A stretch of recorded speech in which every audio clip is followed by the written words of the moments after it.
Hello everybody.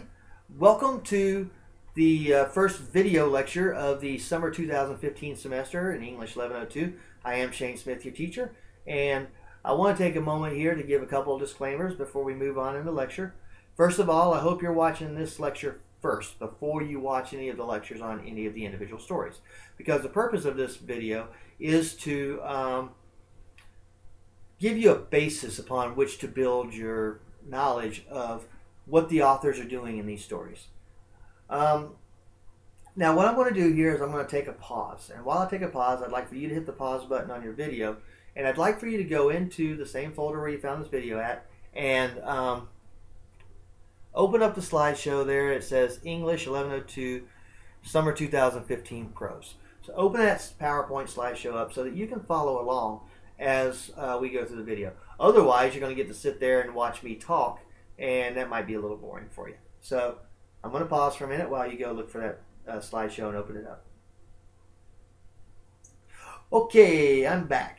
So let us go ahead and get started. So the opening slide says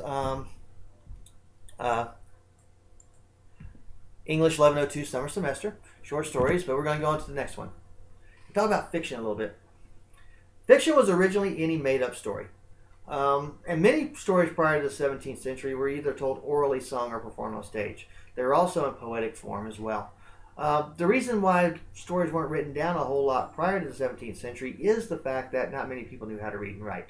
The printing press wouldn't be invented until the 17th century, and then books would not be published, or pamphlets would not be published, or anything would not be published in mass until the 17th century. So because nobody really knew how to read and write, and because there wasn't really a market for a lot of books, most stories were told. And one of the ways in which these stories might be told is a traveling minstrel who would go around with his little guitar, and he'd sing these stories. And he'd say, "Oh, in my travels I have seen much."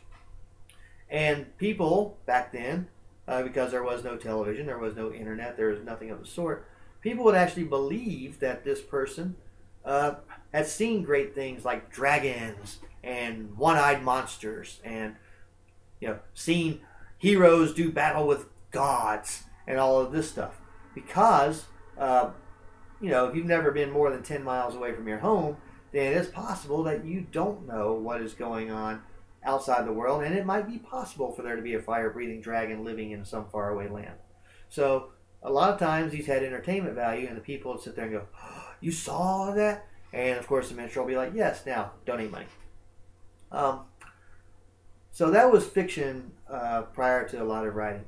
But today we refer to it just as prose stories, long or short. Long prose would be a novel. Short prose would be a short story. Fiction also used to refer to poetry, because if you've ever read Homer or read Dante or any of the other great poets that told stories in poetic form, a lot of stories were told in poetic form. And then of course Shakespeare and Marlowe and Sophocles and many others wrote plays down in play form, and so the stories were told by actors acting them out on stage. But now today fiction is just generally prose. Alright, narration is the recounting or telling of a sequence of events or actions, usually through a narrator. So there's a narrator that says, "Hey, once upon a time, this happened first, this happened second, this happened third," so on and so forth. So that's the narration. But narration doesn't always talk about just actions. Sometimes the narration can recount somebody else's thoughts or feelings. So sometimes the narrator will take us into a character's head, or if the narrator is a first-person narrator, which means that the narrator's taken part in the story, then the narrator might give us what he thought or she thought as this was going on. And narration is as old as human communication. It's believed that even before there was language, that a lot of the cavemen, maybe the Neanderthals, maybe any other caveman, the early Homo sapiens, whomever, would sometimes act stories out, usually around a fire or something like that. So the hunters that came back with a big catch may actually recount all the dangers they faced while they were out hunting, and the rest of the village would be like, "Whoa!" So that is something that anthropologists believe happened even before there was written language, or even before there was spoken language, was that stories would be told through acting out. On to the next thing, we've got plots. Plot is the order of events that happen, so it governs the unfolding of the actions. And you can see there are three main elements of the plot: conflict, motivation, and ending. Let's go on to the next slide and we'll start with conflict. Alright. Conflict is that which stands in the way of what the hero or heroine wants. If you don't have conflict, you don't have a story. Nobody wants to see the story of boy meets girl, boy falls madly in love, boy marries girl, they live happily ever after. Boring. Nobody wants to read that story or see that movie. There always has to be some kind of tension. There has to be some kind of friction. Boy must meet girl and not particularly like girl. It doesn't necessarily have to be a hatred. Maybe boy doesn't understand this is the right girl because boy's so in love with other girl. Or maybe boy and girl just simply don't like each other at all. But over a course of time, over the course of events throughout the plot of the story, eventually boy and girl do fall in love and they put it all on the line and they end up living happily ever after. So you always have to have some kind of conflict. There are various ways in which conflict can come about. One source of conflict can be another person. So if I look through here, Two Kinds. We're reading Two Kinds by Amy Tan this semester. Jing Mei wants nothing more than to just be left alone and to be herself. However, her mother wants her to be a prodigy. Her mother wants her to be the best at something. And her mother will push her and push her and push her till they have their big fight over the piano lessons. Excuse me. So, that's an example of another person's conflict. The yellow wallpaper. The lady's husband, our narrator's husband, is conflicting because she is under his care. He's not only her husband, he's her doctor. And he has prescribed a cure for her that she doesn't think is helping. In fact, she thinks it's making her more sick. And the husband just won't listen. And then you've got Battle Royal. Lots of conflict in that one. Our narrator wants nothing more than to give a speech. And yet, before he does, he has to go into a boxing ring blindfolded and get beat up by 10 other men. Or 9 other men, excuse me. There's 10 of them total. So, there's other people's conflicts that stand in the way of our narrator getting whatever it is the narrator wants or needs. Physical obstacles. Let's go into the cask of Amontillado. Our narrator wants nothing more than to dispose of Fortunato. Yet, there are plenty of obstacles that stand in his way. First of all, Fortunato is well known in the town. Now, Montresor is also, Montresor being the narrator, but how does he remove him from Carnival without being seen? How does he get him into his house without being seen? And how does he get him into the crypts underneath, where not only is wine stored, but dead bodies are buried? So, you got physical obstacles there. Yellow wallpaper is a great example of a physical obstacle. Our narrator is locked in a room with bars on the windows. And she's confined to that room. She is not allowed out because her husband doesn't think it would be good for her. She's not allowed to go out into the garden. She's not allowed to go out and socialize. She must stay in that one room with this hideous yellow wallpaper. So we got physical obstacles there. Nature is an obstacle. So looking through our stories here, I think the best example of nature as an obstacle may be, well, I don't see a good example in here. I mean, there could be one. But let's just say you go to Alaska in January. And you decide you're going to step outside without a jacket. And you're going to stay out there for a couple of hours without a jacket in Alaska in January. Folks, Alaska in January gets very, very cold. It may get to 75 below zero. The human body is not designed to survive 75 below zero. So nature provides an obstacle to survival there. Nature doesn't purposely kill people that go out without jackets in the middle of January in Alaska. However, that is something that a person that goes out without a jacket will die from freezing to death. On the other end of the spectrum, you've got droughts. Think about what's going on in California now. The Grapes of Wrath by John Steinbeck. Drought is a major obstacle because the droughts caused farmers to lose their land and caused people to start starving to death. Nature did not have a drought because it wanted to dispose of human beings. Droughts happen. It doesn't rain for a certain amount of time. The ground dries up. You can't grow anything in it. People die of starvation. Farmers lose their homes. So, nature can provide plenty of obstacles. And the social or governmental forces. It arose for Emily. Emily is fighting change. Emily is from the Old South. She wants to remain, a debutante, if you will. But the South is changing around her. And she refuses to go along with that. Battle Royal is another good example of societal or government forces. Our narrator in Battle Royal is an African American man living in a segregated South. And the town leaders are all white. And he is going to have to overcome that in his quest to deliver his speech. And then in the most tension-filled moment of that story, when you're on the edge of your seat and you're holding your breath, hoping that the narrator gets out of this okay, it's because of societal forces and the fact that he has upset the town leaders that he is put in that position. So those are examples of types of conflict. And remember, if the hero or heroine got whatever they wanted without ever having to struggle to get it, then there would be a very boring story. You wouldn't have a story. Next is motivation. Why does the character want whatever he or she wants? And can the audience relate to the character's motives? Well, yes. There are possible motivations that anybody could relate to, and one is survival. There's not really a survival motivation in our stories, maybe to a certain extent Amontillado, but even so, Fortunato has no idea that his life is in danger. But think of the Hunger Games. Think of Katniss Everdeen in the Hunger Games. She wants nothing more than to live. Yet there are 23 other young men and women in this arena with her that also want to live, and they are willing to kill her to ensure their survival. And Katniss may have to kill others in order to ensure her survival.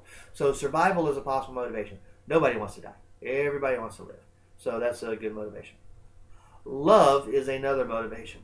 As we look through here, Emily needs some love, and it arose for Emily. She really does. Her father has kind of warped her a little bit. So she looks for love wherever she can get it. And when she can't get it from her father, she looks for it from Homer Barron.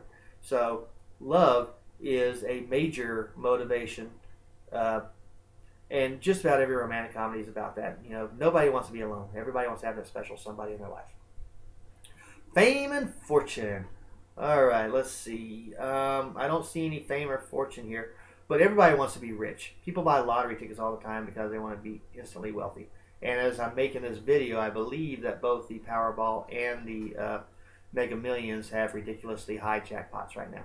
So people are going to buy lottery tickets because they are motivated by the fact that if they happen to have the right numbers, they are going to become instant millionaires. There are plenty and plenty of stories about people wanting fame and fortune. And we could go on and on with that, but that's a major motivation. And self-fulfillment. And for that, I look at Battle Royal.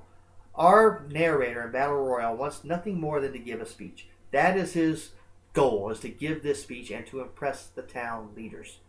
Why? Well, he wants to show these town leaders that even as a young African-American man, he is just as smart as they are. He is just as valuable as they are.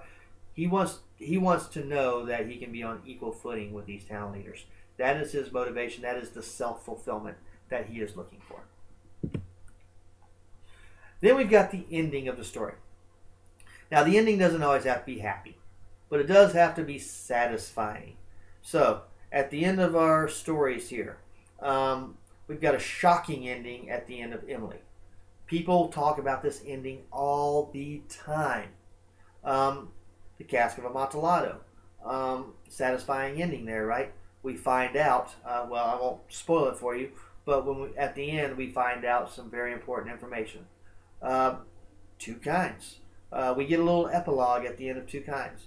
And Jing May kind of gets what she wants, even at her mother's expense. It's kind of satisfying. It's not a happy ending, I wouldn't say, but it's certainly not a bad one as well. The Yellow Wallpaper. Not a happy ending at all. Yellow Wallpaper has a very, very bad ending, but it's the only ending that's possible based upon what's going on. If the Yellow Wallpaper would have had a happy ending, it might not have been as good a story, but it's satisfying the way that it ends. and Battle Royal again. Battle Royal is kind of unusual in that it is a chapter of a larger book, but the ending is basically what you would expect. So you don't always have to have a happy ending, and you don't always want a sad ending, but you want the right ending, and the ending has to be satisfying in some way. Also, at the end, the main character has to change in some way or other. In Rose for Emily, part of the conflict is that Emily refuses to change. So that is what drives that story, is Emily's refusal to change with the times. Amontillado, I don't know that our narrator has changed very much. Two Kinds, our narrator had a major change. She finally stood up to her mom when she felt like it. Yellow Wallpaper, yes, our narrator changes a lot in Yellow Wallpaper. And Battle Royal, our narrator does learn a life lesson here. So every main character, except for Emily Grierson, has to in some way have changed and to have learned some kind of a valuable life lesson. And that is important in a satisfying ending to a story. All right, the next thing let's talk about is character. Sigmund Freud, Carl Jung, and B.F. Skinner are pioneers of the study of human psychology, and their work has influenced authors and critics alike. In fact, they influenced authors a lot, especially starting around the 1920s. In fact, Jung even talks about tropes that are in every story. Every story has to have a hero. Every story has to have a villain. Every story has to have a love interest. Every story, this is kind of things that Jung sometimes talks about. All right, a character is literally a literary representation of a human being, and a character trait is the quality or mind of a habitual mode. So every time you read a story, none of these stories that you're reading are about actual people that really existed. These characters are creations of their authors who came in and created these people from scratch, usually. Now, there's oftentimes some sort of a motivation. Oh, this character was inspired by this real-life person.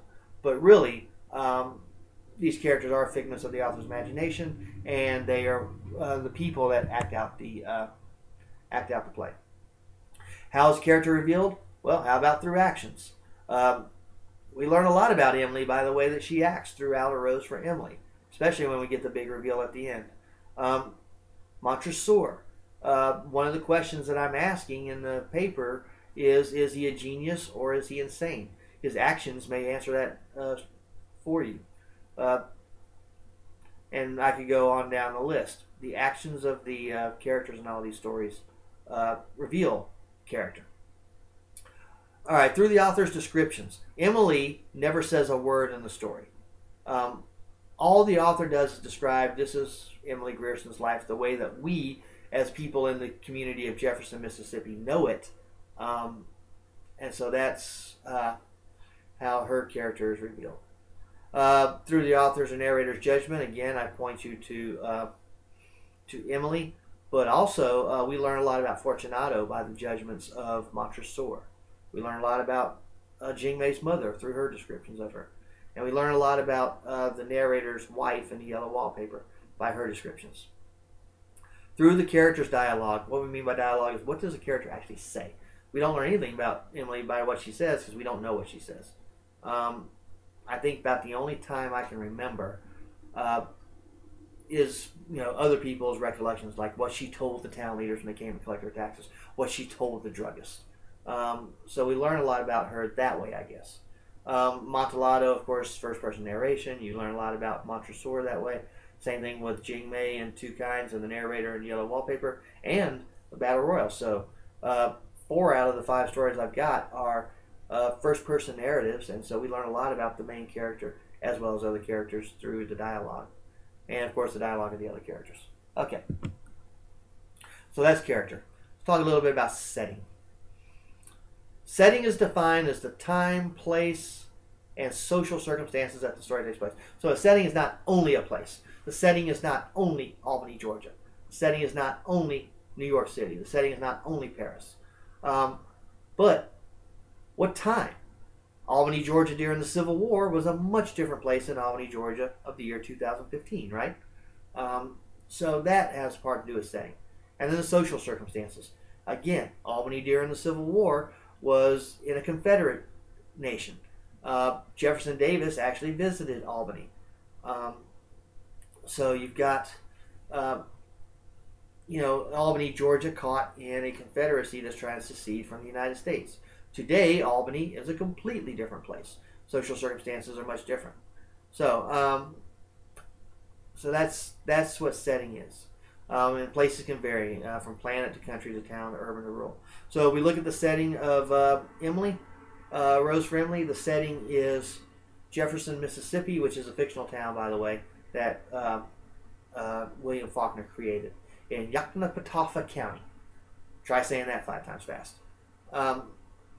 But not only is it in the South, in the Deep South, in probably the most impoverished state in the nation, but it is also set in Mississippi at a time when all the Civil War veterans and all the people that lived in that time were dying out, and the New South is coming in and taking over the Old South, and we're trying to replace the Old South. So Emily could only have taken place during that time period, because Emily is a daughter of the Confederacy, and yet she's trying to resist the changes that are going on. Amontillado takes place in Italy in carnival season, and it could only take place in carnival season because Montresor could never have gotten away with what he gets away with in that particular story any other time of the year other than carnival, for reasons that will become apparent when you watch that slideshow. Two Kinds takes place in about the 1950s, I think it is, maybe the 60s. Takes place in San Francisco. But not only in San Francisco, but a specific part of San Francisco called Chinatown. So it's not just San Francisco, but it's where the Chinese immigrants all live. And Jing Mei was born in the United States, so she doesn't identify with her Chinese roots as well as her mother does. Yellow Wallpaper also takes place in the South, but really is confined to one house, and for the most part to one room of that one house. So it's a very, very claustrophobic setting. And then Battle Royal also takes place in the South. Takes place in the South during the segregated South in the 1950s, when African Americans were supposed to know their place. And everybody that's a leader in that town, from the mayor to the business owners to the superintendent of the Board of Education to everybody else, they are all white folks. And Battle Royal could not take place in the year 2015, or at least it shouldn't, but in a segregated South, particularly in Alabama most likely, the Battle Royal could take place in the 1950s. Alright, so that's it. Time can be important, certain historical periods, sometime in the distant future. We've already talked about this. Social circumstances, you can look through that at your own time, but if somebody steals and they're rich and they're trying to steal food to eat, it's not right to steal under any circumstances, but we tend to have a little bit more sympathy for a person who steals food because they're starving than we would for a millionaire that steals somebody's piece of artwork. That millionaire should be thrown under the jail. So you've got that switching of social roles. Rich person becomes poor, and vice versa. I don't think that applies to any of our stories, and neither does democracy versus monarchy. And finally, we're going to talk about symbolism. Symbolism is prevalent throughout all of our stories. The use of symbols is symbolism itself. A symbol is an object that has meaning in and of itself, yet is understood to represent something much larger. And I use the nation's flag as an example. Right now, in 2015, people are walking on the American flag and other people are taking offense to it. The American flag is nothing more than a piece of cloth to some people, yet that piece of cloth symbolizes something much greater. It symbolizes a United States that is united. It symbolizes all the veterans that died fighting wars in order to preserve our freedoms. It represents the freedoms that we enjoy. It is symbolic of everything that people say is great about the United States, even though it is just a piece of cloth. And that is why when people walk on this American flag, some of them are walking on the flag because they're saying, oh, well, America's messed up. But those that love America are taking offense and yanking the flags out from under these people and having fights with them. The Valdosta State University incident is the most well-known case of that recently, because these people have the right to trample on their rights and to disrespect the veterans that died for them and things like that. So something that in and of itself is one thing but represents something much larger, that is a symbol. There are cultural and universal symbols that are known all the way around the world. Religious symbolism is a good example of this. For Christianity, for Christians all over the world, the cross has a specific meaning. Means the sacrifice that Jesus made in order to redeem us all for our sins. That is a universal symbol. And of course, cultural, of course, we talked about the American flag. Then there's symbolism that is contextual, private, or authorial, that only has meaning within the specific word. So as we go down here, Emily is a symbol herself, and her house is a symbol of a decaying old South that is being encroached upon by the new South. Remember, Emily is going to open up with the house